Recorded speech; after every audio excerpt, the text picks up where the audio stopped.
aitäh!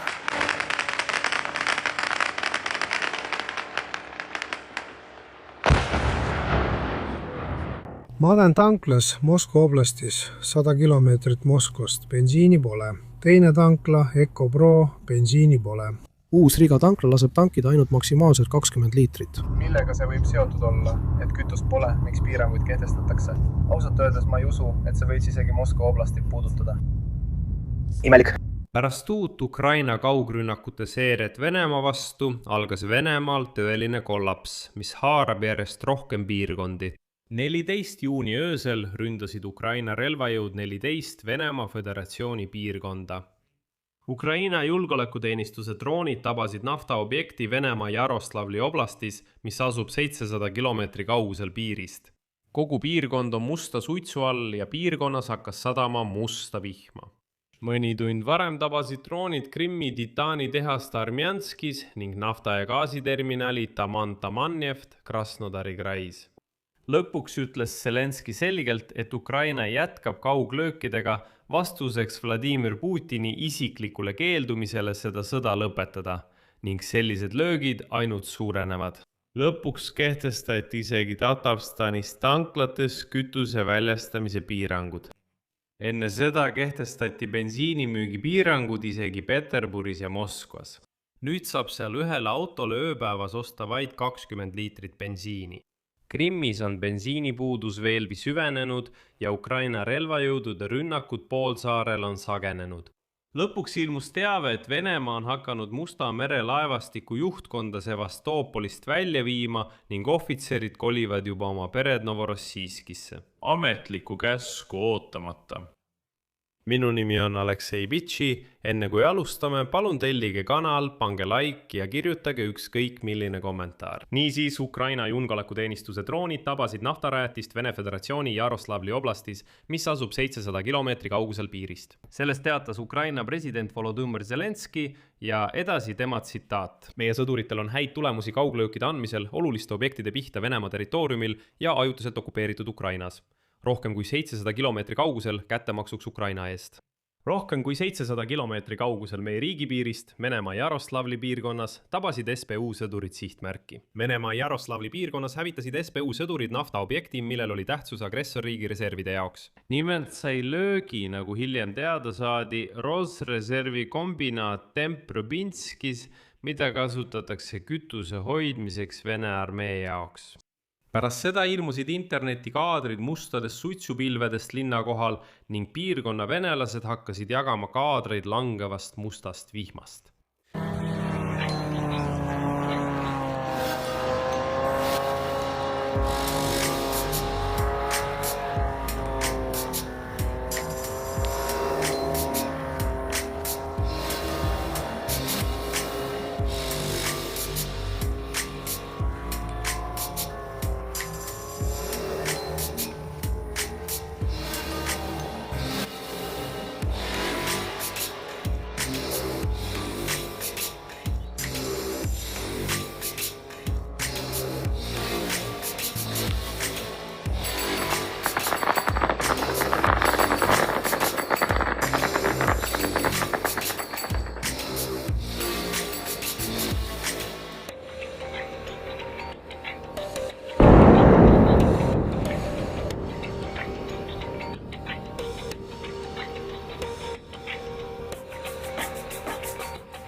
Tuleb ju teiselt poolt Volgat.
Zelenski sõnul tabasid Ukraina kaitsejõud sihtmärke Venemaa Tula piirkonnas. Löök tabas ettevõtet Azot, mille tegevusest sõltuvad lõhkeainete tootmise võimalused.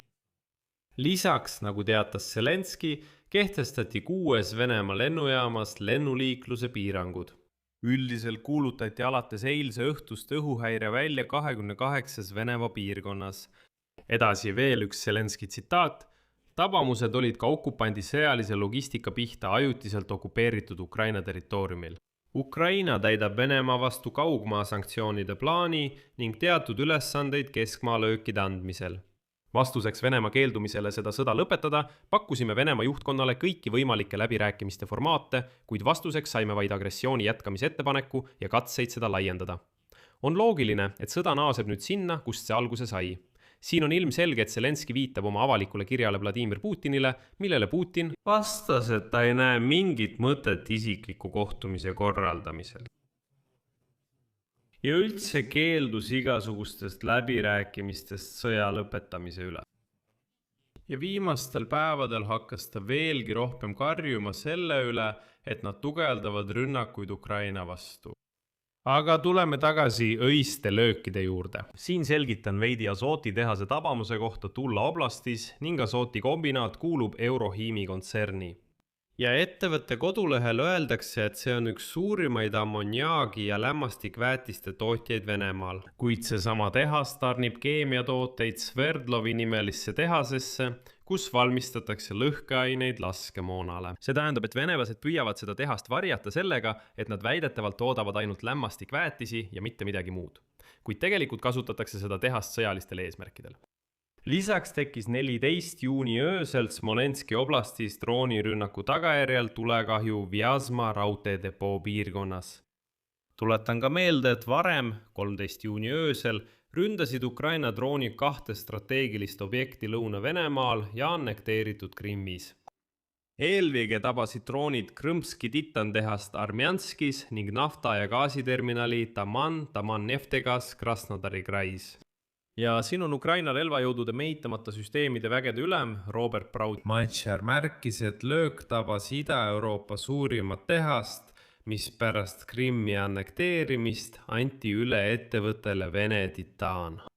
Ettevõte toodab titaandoksiidi, mis on põhiline tooraine püssirohu, raketikütuse ja lõhkeainete valmistamiseks.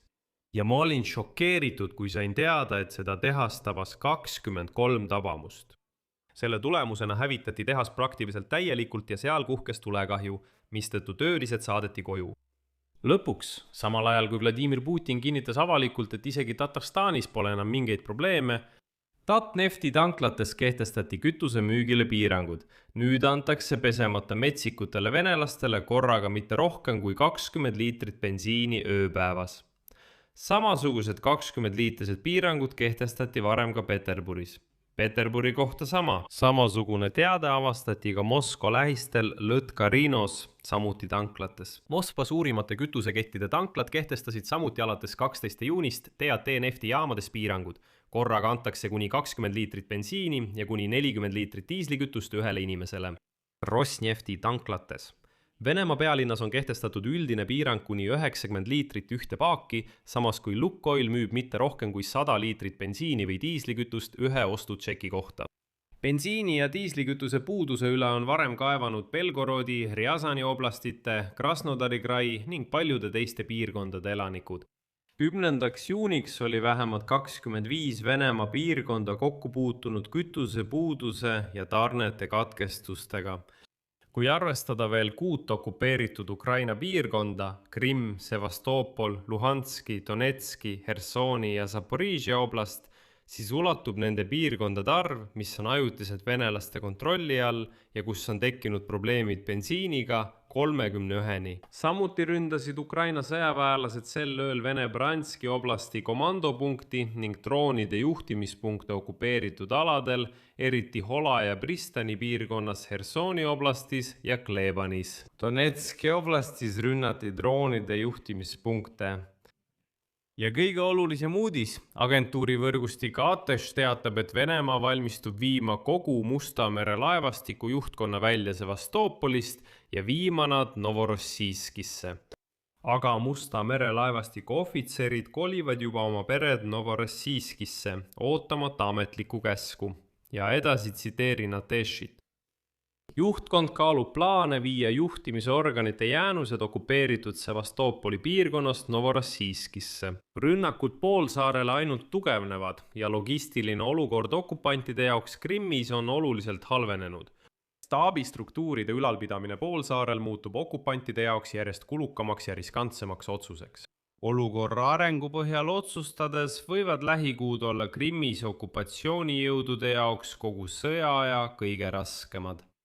Siin panen 3 punkti, teie arvamus, teie järeldused, kirjutage traditsiooniliselt selle saate kommentaaridesse, kui soovite toetada selle YouTube'i kanali tööd. Seda saab teha mis tahes annetuse abil. Lingid ja andmed leiate selle video kirjeldusest, seal on Buy Me a Coffee, Patreon, isegi viited krüptorahakottidele ja pangarekvisiidid. Üldiselt valige see, mis teile kõige mugavam on. Olen tänulik igasuguse toetuse eest. Sellega on kõik, hoidke end ja kõike head.